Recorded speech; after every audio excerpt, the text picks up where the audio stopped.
Hey everyone, welcome back to my channel. I hope you're all doing well out there. And with the release of Alien Romulus this past weekend, which I hope you got a chance to check it out. If you did, leave a comment down below. Let me know what you thought of it. It's time to rank the Alien franchise, which I've never done.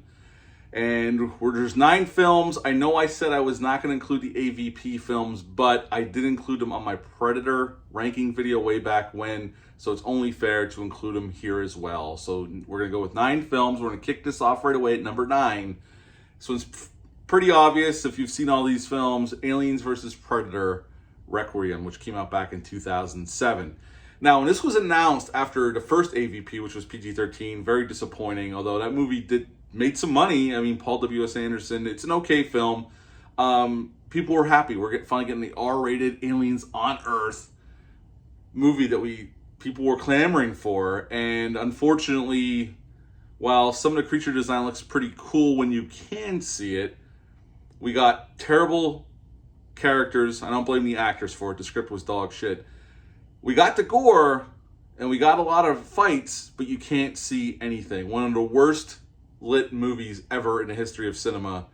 You can't tell what in the hell is going on. I mean, I rewatched this a couple years ago when I did the whole Predator franchise again, because I have it on Blu-ray.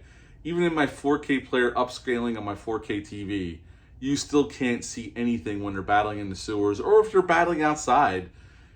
It's raining, the light, there's just no light. It's like they had 2 lights on set. It's just an awfully, and they had Daniel Pearl as a cinematographer, but I don't know what went wrong here. Whoever made the decision should have been slapped in the head and said, what the hell's wrong with you? Because you can't see anything. Any of the goodness they're trying to show you, you can't. Plus, it's a dog shit script. Just a terrible movie. And at number 9, Alien vs. Predator Requiem. At number 8, the first AVP film, Alien vs. Predator, that came out in 2004, directed by Paul W.S. Anderson. This film's okay. I remember I liked it more back then when it came out, when I first saw it. Very disappointed in the PG-13 rating. It made some money for the studio, so it was a success. The ideas are cool. I think in execution, I don't like the design of the Predator. Too big and bulky compared to the original design. I never liked it with the extra long blades. I never liked that design at all. The design on it I hate it. I hate the design of the Predator in this film. They went practical, though, for a lot of it. When the CGI does show up, the CGI looks awful, especially considering it came out in 2004. But overall, this is a perfectly fine, fun monster mash of a movie. Nothing that will blow your socks off, but it's entertaining enough. But at number 8, the first AVP film. At number 7, the first Alien film I ever got to see in the theaters, and that one would go to Alien Resurrection that came out in 1997. I went to see this Thanksgiving night. Me and my girlfriend at the time went to see this Thanksgiving night after, we spent the day with my family, and in the evening we went to see this.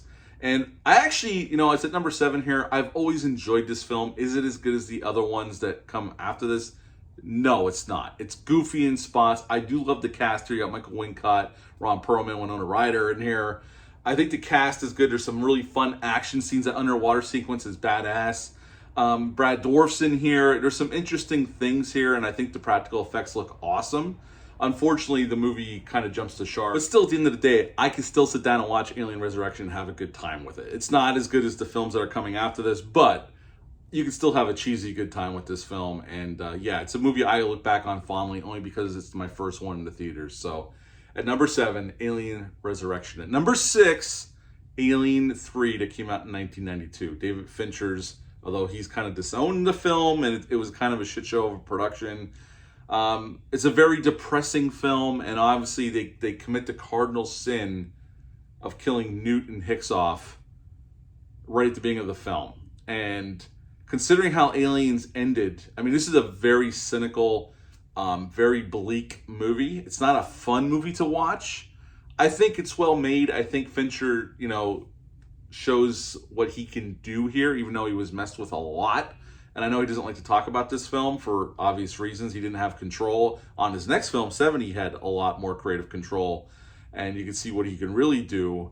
I think the acting's good here. Some of the effects, when it's practical, look good. The CGI looks like dog shit, obviously. This is back in 92 when this came out, and this was made in 91. There was a lot of behind-the-scenes problems, and you can tell But I still, at the end of the day, I do like this film. I have to be in the mood for it, though. It's not a fun one to watch. It's kind of, I got to be in the mood to watch this one. But at number 6, Alien 3. At number 5, Alien Covenant. I like this film. Ridley Scott coming back after Prometheus, giving us xenomorphs or a version of a xenomorph. I think it continues the Prometheus story with, I think they heard the fans. They had to bring this because people in Prometheus wanted to see xenomorphs. We never really got them. We got something else, and they need to bring the xenomorph in here. And, you get some really spectacular gore. It's a beautiful movie in terms of cinematography and the way it's shot, as you would expect from a Ridley Scott film, and the production design, all that stuff is fantastic. I think it's a solid Alien film, and I do like this one. So, number 5, Alien Covenant. At number 4, when Ridley Scott came back to the franchise, Prometheus, this came out in 2012. I like this film. It poses some interesting questions, and I knew, giving the interviews at the time, that this was going to go into you're not going to see xenomorphs in this movie, which is kind of weird considering it's an alien universe. But I think there's some really interesting things in this film. It looks gorgeous, again, as you would expect from a Ridley Scott movie. Is there some silly shit at the end of the movie, especially with them running away from that donut spaceship? Yes, it's silly, it's laughable. It doesn't make a whole lot of sense, but still, at the end of the day, I think Prometheus is a damn solid film and an extension of the Alien franchise. So at number 4, Prometheus. At number 3, the brand new film, which I'm glad to put it this high. I'm glad it was worthy of putting this high. Again, this is my list. This is my opinions. I hope you, down below, give me your list how you'd rank this franchise. I'd love to see there's no wrong answers here. We all like different stuff. We all don't have to like the same shit. So leave your ranking down below in the Alien franchise. At number 3, Alien Romulus. I really enjoyed this film. Fede Alvarez did a great job bringing the xenomorph back to the big screen. Had an $80 million budget, and the movie looks spectacular. From production design, the lighting, cinematography, to camera work. The practical effects are outstanding here.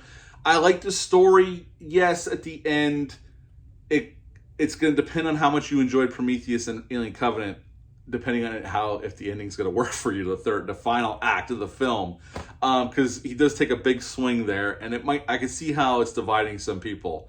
For me, I went with the ride. I enjoyed it. It's gory. It gets back to that haunted house vibe of the first film, and most of the characters I enjoyed. Some of them I couldn't wait to die, but I did enjoy the movie quite a bit. So at number 3, Alien Romulus. At number 2, my number 1 and number 2 switch sometimes, depending on my mood. I just rewatched both of these films. It's pretty obvious which ones are 1 and 2. It's Alien, Aliens. I just rewatched it after me and Dale _ my buddy Dale _ from the Bad Spider podcast, went to see Alien Romulus in IMAX. Went back to his house and watched Alien and Aliens in 4K.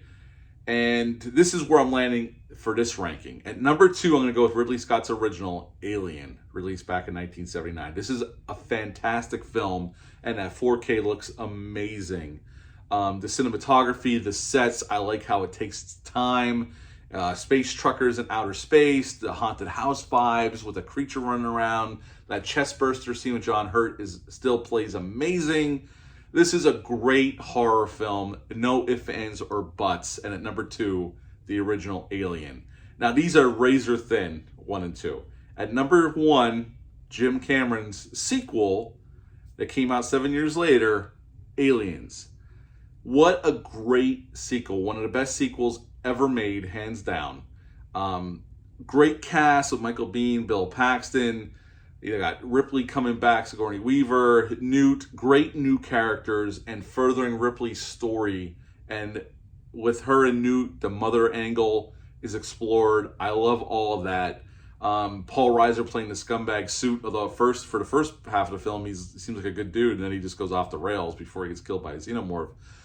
This is how you do a sequel. Textbook, this is how you do it. And nobody does it better than James Cameron. He gave us 2 of the best sequels ever made, this one and T2, Judgment Day. So James Cameron always had the magic sauce a lot of the times. That's why I wish he would get away from the Avatar movies and give us something more real once again instead of playing in CGI land. I don't think we'll ever get it, but we still have Aliens to sit down and watch on that 4K right there. And so just a quick brief recap of my list. At number 9, AVP Requiem. At number 8, Alien vs. Predator, the first one. Number 7, Alien Resurrection. At number 6, Alien 3. Number 5, Alien Covenant. At number 4, Prometheus. At number 3, Alien Romulus. At number 2, Aliened. And at number 1, James Cameron's Aliens. That's my list, my ranking of this franchise. Do me a favor down below, rank this franchise, give me your rankings. Again, there's no wrong answer. We could all have different answers, and that's totally cool. I'd be interested to hear or see what your ranking would be. Do me a favor, hit the thumbs up, hit the subscribe button, share this video. I greatly would appreciate that. I will be back soon. We're going to do a deep dive. We're going to go through all the Carrie movies. Yes, there's more than just a couple. But until next time, bye.